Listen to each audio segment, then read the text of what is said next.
You held a conviction that they genuinely cared. It wasn't a certainty etched in stone, but rather a fragile, persistent hope that pulsed within you. This was that deep, wordless longing, an unspoken yearning that stubbornly latched onto the deceptive image of connection, even when all tangible evidence of its existence had long since withered and decayed. You diligently convinced yourself that their behavior stemmed merely from a particularly difficult day. You rationalized that their silence carried no inherent meaning, that their harsh words were simply a byproduct of overwhelming stress. You excused their frequent absences, their thinly veiled mockery, and those perfectly timed, superficial smiles that barely concealed a profound, chilling indifference, deeming all of it forgivable. This forgiveness was born from a desperate, fundamental need to believe that someone, somewhere, was truly on your side, that an individual existed who could perceive the authentic essence of who you were without recoiling in discomfort or disapproval. However, the unvarnished truth, in its nascent form, invariably begins as a faint whisper. This whisper doesn't emanate from their spoken words, but rather from the subtle, charged atmosphere that exists in the spaces between them. It manifests in the peculiar way their supposed compliments seem to carry an underlying sting. It reveals itself in the pervasive feeling of utter exhaustion that washes over you after even a brief interaction with them. It becomes palpable in the sudden, involuntary tightening in your chest whenever they enter a room. They do not inflict overt physical harm. Instead, they slowly, subtly, and systematically hollow you out from the inside. Carl Jung, were he to observe this dynamic, might have aptly termed it the shadow of friendship, an intricate hidden tapestry woven from threads of envy, psychological projection, and a deep-seated, unarticulated contempt. Crucially, this shadow belonged not to you, but to them. You see, not every adversary openly displays their cruelty through obvious masks. Some skillfully adopt your very smile as their disguise. Some are the ones who applaud the loudest, their enthusiasm a deceptive facade. Some possess intimate knowledge of your most cherished aspirations, not because they harbor any genuine desire to assist you in achieving them, but because they are silently, patiently anticipating their eventual collapse. This sinister anticipation stems from an internal brokenness, an unaddressed wound that festered within them long ago, a truth they consistently refuse to confront. Consequently, they live vicariously through the experiences of others through you. Your triumphs become their personal triggers. Your journey towards healing registers as their profound humiliation, and your unwavering authenticity, that for them constitutes the ultimate betrayal. Because as you embark on the path toward personal wholeness, you inadvertently compel them to confront every aspect of themselves they have painstakingly denied. Jung once famously observed that individuals will go to extraordinary lengths, no matter how illogical or absurd, to evade the daunting task of facing their own soul. But what transpires when you, entirely without malice or intent, become the very mirror they have so desperately sought to avoid looking into? Their reaction is often a forceful lashing out, though not always expressed through verbal aggression. Sometimes their retaliation is exquisitely subtle. It's the brand of betrayal that carries the scent of expensive perfume. It's the kind that dismisses your pain, telling you you're too sensitive when you are genuinely bleeding. It's the variety that inexplicably forgets your birthday, yet possesses an uncanny recall for every single one of your failures. It's the embrace that is offered, but only after a quick, calculating scan to ascertain who else is observing. It's the kind of support that never truly celebrates, but merely imitates. These individuals embody the archetype of the false ally, the friendly shadow, a fragmented soul perpetually ensnared in a cycle of comparison, forever orbiting the lives of others in a desperate quest for meaning and validation. And the most profoundly tragic aspect of this dynamic is that you willingly granted them entry into your inner world, not out of naivete, but out of an abundance of hope. You genuinely believe that love, with its quiet, enduring resilience, possessed the power to transform them. You held the conviction that if you consistently showed up, if you listened with enough empathy, if you were willing to dim your own light just a fraction, they would eventually cease to flinch in the brilliance of your glow. But here lies a truth that very few are willing to acknowledge. Some individuals are not intimidated by your darkness or your struggles. What truly frightens them is your healing, because the process of healing is inherently confrontational. It necessitates the establishment of clear boundaries. It demands the articulation of truth. It involves the courageous act of walking away from chaos. And this very process poses a significant threat to those who derive sustenance from your vulnerabilities and your fractures. The initial indication of a counterfeit friend is invariably felt, never overtly observed. It manifests as a subtle, oppressive weight, a persistent unease, a pervasive sensation that your joy must be carefully rationed, that you are compelled to diminish yourself in order to remain safe, that you must perpetually justify your existence, your decisions, your convictions, and your energetic presence. This, by any definition, is not love. This is a psychological parasite. Jung posited that relationships, above all else, serve as a profound mirror reflecting our unconscious selves. They not only unveil the true nature of others, but also expose the extent to which we are willing to compromise our own authenticity to maintain these connections. If you find yourself consistently becoming small, perpetually anxious, riddled with self-doubt, or emotionally numb solely to preserve the illusion of closeness, you are undeniably in the presence of shadow, not genuine friendship. Therefore, it is imperative to ask yourself, when precisely did this dynamic begin? Not at the moment they first caused you pain, but at the precise instant you first abandoned yourself. Was it that specific moment you forced a laugh at a joke that inwardly caused you anguish? Was it the time you passionately defended them even after they had left you utterly stranded? Was it the countless, minute instances where you meticulously edited your true self, diluted your inherent magic, feigned ignorance, or remained silent simply to maintain a perceived peace? That wasn't peace. That was profound self-abandonment. That was fear cleverly disguised as kindness. That was you, betraying the innocent core of your inner child, all for a precarious seat at a table where love was perpetually conditional. And here's a crucial insight that no one typically shares. Fake friends inflict the deepest wounds not primarily through their actions, but through what they systematically strip away from you. They distort your self-perception, they warp your memories, they leave you in a debilitating state of questioning your own fundamental worth. This isn't because you have lost them, it's because somewhere along this arduous journey, you have tragically lost yourself. That is the true wound. That is the lingering ghost that haunts you long after the messages cease to arrive. Not the absence of the friend, but the profound silence that reverberates within your own heart. The haunting echo of, why wasn't I enough? Let me unequivocally state this now. You were never the problem. Your capacity for empathy was not a mistake. Your love was not foolish. It was pure. It was incredibly strong. And it was undeniably real. But tragically, it was directed at a mirror, not at an actual person. And when we invest our love in a mere projection, a fleeting hope, or a fragile illusion, we inevitably bleed for something that, in reality, never truly existed. Carl Jung cautioned us that psychological projection is arguably the most perilous mental process.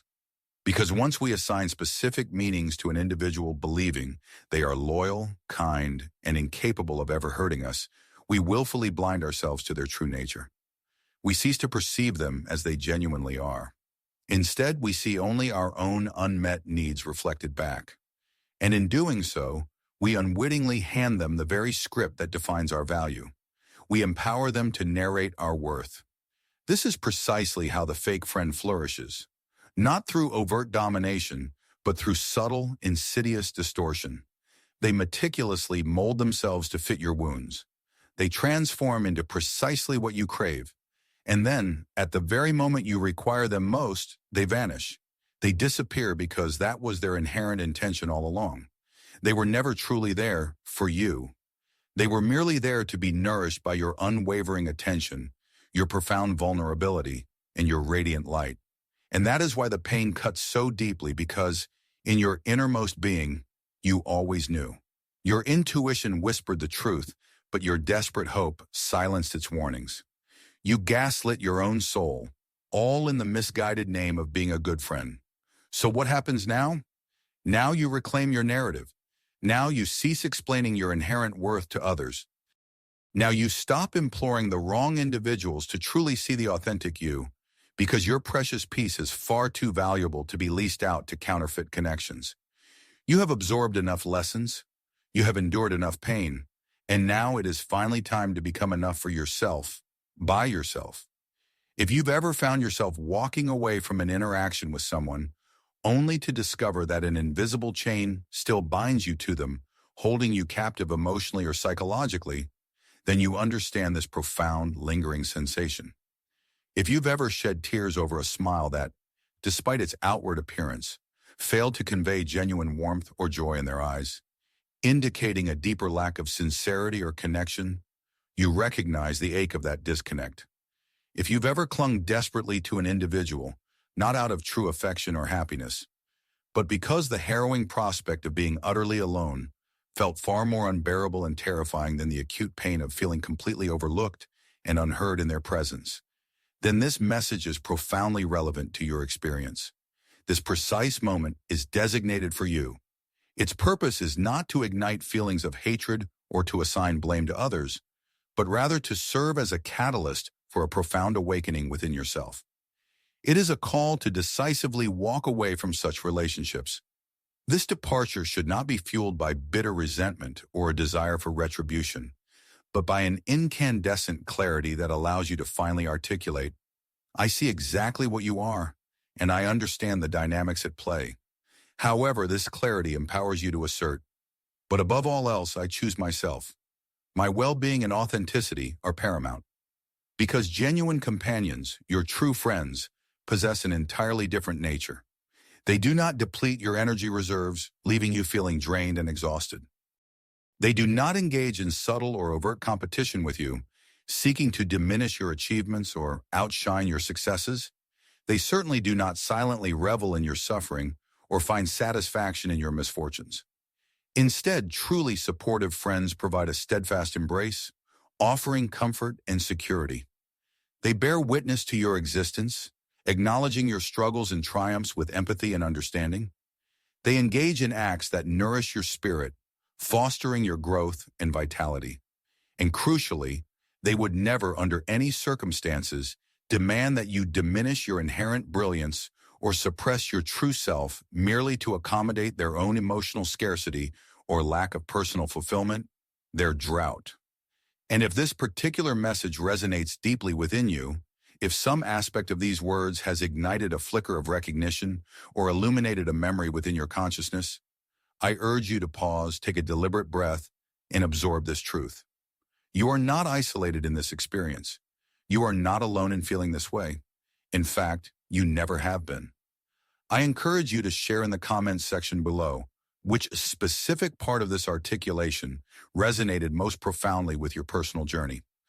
Furthermore, if you haven't already, please consider subscribing for a continued flow of insights designed to safeguard your mental fortitude, protect your emotional core, and empower your future trajectory. Understand that the unfolding narrative of your journey is just commencing. A palpable silence now envelops you. Yet this is not the tranquil, comforting hush that brings solace and peace. Rather, it is a silence that screams, a visceral roar of unspoken truths and suppressed emotions. This profound stillness once vibrated with the vibrant echoes of laughter, the constant ping of text messages, the regular check-ins, the seemingly solicitous "how are yous" that on the surface mimicked genuine concern and affection. However, these were not expressions of authentic care. They were in reality a sophisticated form of surveillance, insidious echoes of control artfully cloaked in the guise of intimacy and closeness. You are beginning to perceive the truth of it now, aren't you? It was never genuinely about love or authentic connection. It was at its core about leverage, a strategic manipulation designed to maintain power and influence over you. The individual who operates as a fake friend harbors no genuine concern for your true self or your well-being. Their interest lies solely in a specific version of you, the one that remains small, predictable, and easily contained within their preconceived notions. This is a version of you that they can effortlessly monitor and control, because should you dare to evolve, to grow beyond their expectations, you inherently choose to exit their orbit.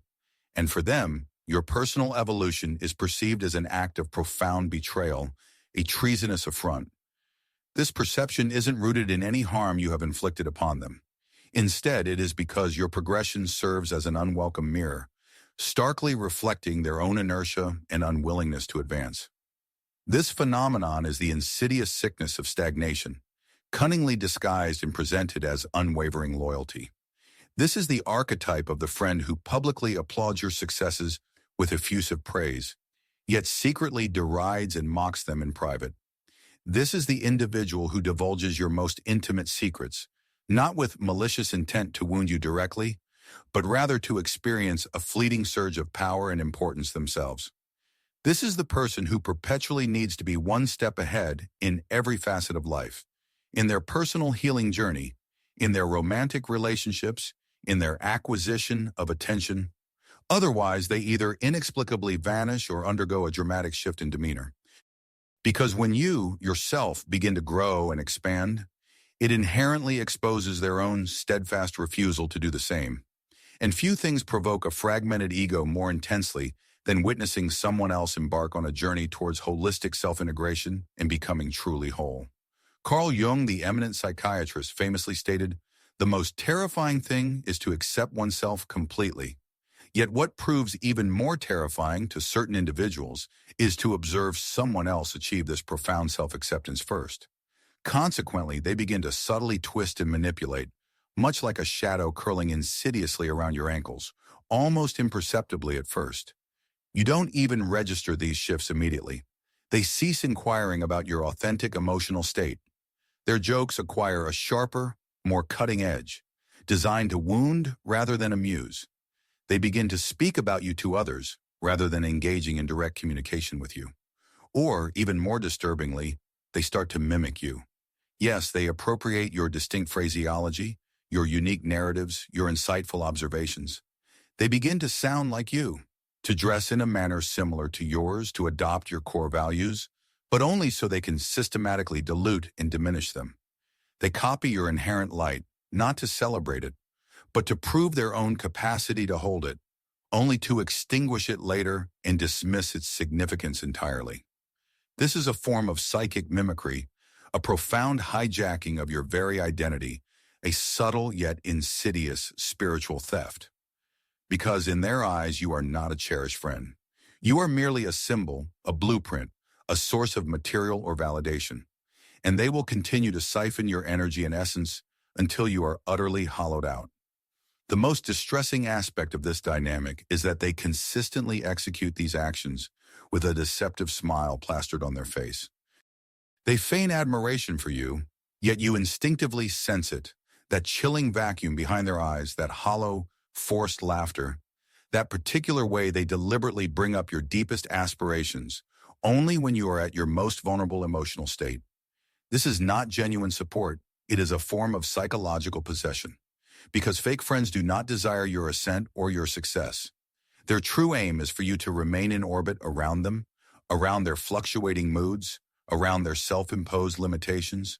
They harbor an intrinsic need to be the epicenter of the storm, even if it necessitates their active creation of one. That is precisely why, when you begin to distance yourself and pull away, they are gripped by panic. This panic doesn't stem from love or genuine concern for your absence, but because their own reflection, the validation and borrowed light you provided, begins to disappear. And that prospect utterly terrifies them. You were their captive audience, their reliable source of affirmation, their borrowed source of illumination. And when you finally depart, they are left utterly alone. Not merely with silence, but with the stark, unfiltered reality of themselves. And for an individual who has never engaged in the arduous process of shadow work, that confrontation is unbearable. For here lies the undeniable truth. Authentic friendship does not recoil from healthy boundaries. It respects and thrives within them. Genuine love does not diminish or shrink in the face of personal growth. It celebrates and encourages it. True connection does not demand constant performance, relentless competition, or an endless stream of explanations for one's actions or feelings. However, with a fake friend, every interaction is fundamentally a transaction. Your precious attention becomes a form of currency. Your pain is transformed into a bargaining chip, to be used and exploited. Your joy is perceived as a direct threat to their own fragile equilibrium. And the longer you persist in such a relationship, the more irrevocably you lose fragments of yourself. This loss doesn't occur in a single dramatic moment, but rather piece by agonizing piece. It manifests in the way you gradually cease discussing your triumphs and achievements. It appears in the manner you second-guess your attire before leaving the house, or the way you begin to utter sorry before even articulating a thought. It is evident in the way your shoulders instinctively curl inward the moment they enter a room, a physical manifestation of your body's unconscious defense mechanism. Your body intrinsically knows. Your soul perceives this truth long before your conscious mind can assign a name to it. That is why the process of healing does not commence with a direct confrontation with the other individual. It begins with a profound confession to yourself, a quiet whisper heard only by your inner being. I allowed this into my life. This admission is not made with shame, but with a powerful sense of ownership. Because when you acknowledge that you permitted this shadow to occupy a seat at your metaphorical table, you simultaneously reclaim the inherent power to request its departure. However, this journey is far from effortless. No, this is precisely where the true internal descent and struggle begin. Because severing ties with a fake friend is not akin to parting ways with an overt enemy. It is more akin to the sensation of a phantom limb. You continue to feel their presence and influence long after they have physically exited your life. You find yourself questioning whether you merely imagined the darkness, whether perhaps the fault lay with you. Maybe you were overly sensitive, too reactive, excessively needy. That is the insidious hook, because the counterfeit friend will invariably attempt to gaslight your memories, twisting your perceptions of reality. They will meticulously rewrite the shared narrative, casting you as the villain in their version of events. They will assert that you have changed, that you have become weird, that you have grown distant, and perhaps you have indeed changed because you have grown, because you ceased laughing at things that inflicted pain, because you began to heed the urgent scream emanating from beneath your carefully constructed silence. This is not a sign of weakness. It is the powerful process of awakening. Carl Jung once issued a profound warning. Until you make the unconscious conscious, it will direct your life and you will call it fate.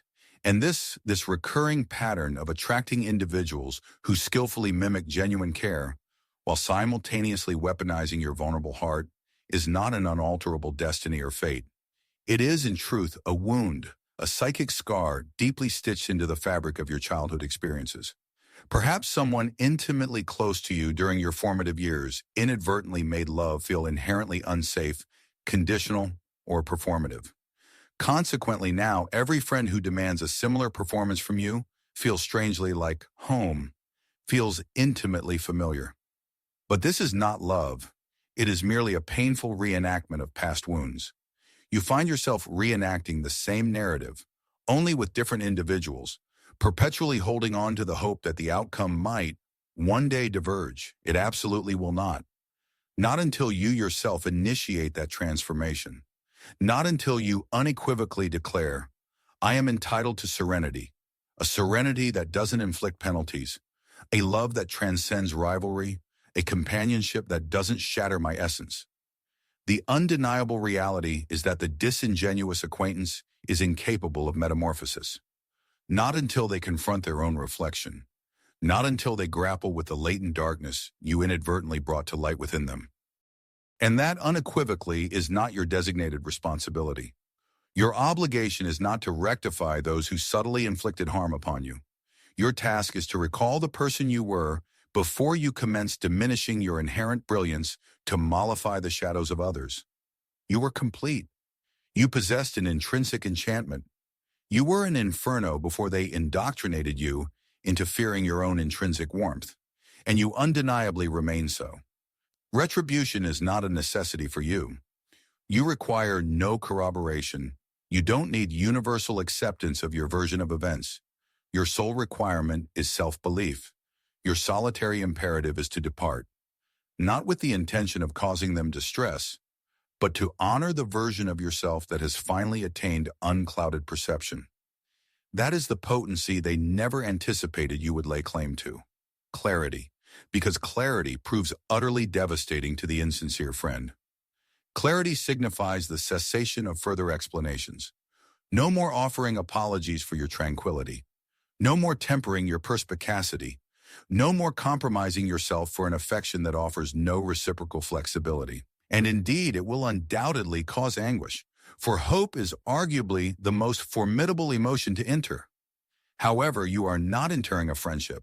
You are interring the delusion that suffering equates to affection. You are liberating yourself from the falsehood that enduring pain secures devotion. You are emancipating yourself from the recurring behavioral pattern that has consistently left you depleted, excessively generous, and profoundly unfulfilled.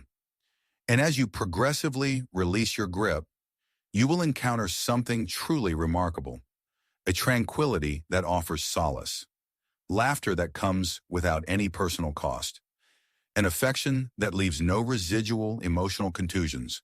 You will discover companions who do not aspire to surpass you, but merely to stand alongside you. You will unearth peace not in their eventual return, but in your own act of liberation. Therefore, if you currently find yourself immersed in this profound emotional pain, if you are gazing at a phone that resolutely remains silent, if you are lamenting the absence of someone who never genuinely materialized, then simply breathe. You are not fragmented. You are in the process of breaking free. And that precisely marks the commencement of your becoming. You approach the precipice of the familiar pattern, and you experience a moment of hesitation, because letting go extends beyond just the individual. It encompasses everything they epitomized, everything you believed you possessed, everything you convinced yourself this relationship represented. The shared anecdotes, the intimate jests, the pervasive sense of belonging, even if its authenticity was always partial. This constitutes the subtle sorrow that remains largely undiscussed, the sorrow that accompanies the awakening from a protracted illusion. It doesn't manifest as a shriek. It murmurs softly. It takes its place beside you during the nocturnal hours. It lingers within antiquated digital messages. It reverberates through locales you once frequented together. It poses the question, did any of it truly matter? And the definitive answer is yes, but not in the manner you initially conceived. Because even a duplicitous associate can impart profound truths about yourself, about the facets of your being that yearn for affirmation more intensely than for inner peace. The aspects that conflated attention with genuine intimacy.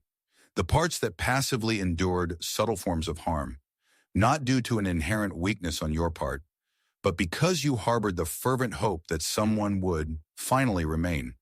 However, hope devoid of established boundaries constitutes an act of self-abandonment. Carl Jung famously articulated, loneliness does not come from having no people around you, but from being unable to communicate the things that seem important to you.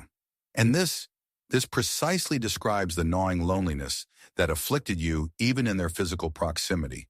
You were encircled by others, yet you remained unseen, heard but never truly comprehended, loved but only under specific stipulations.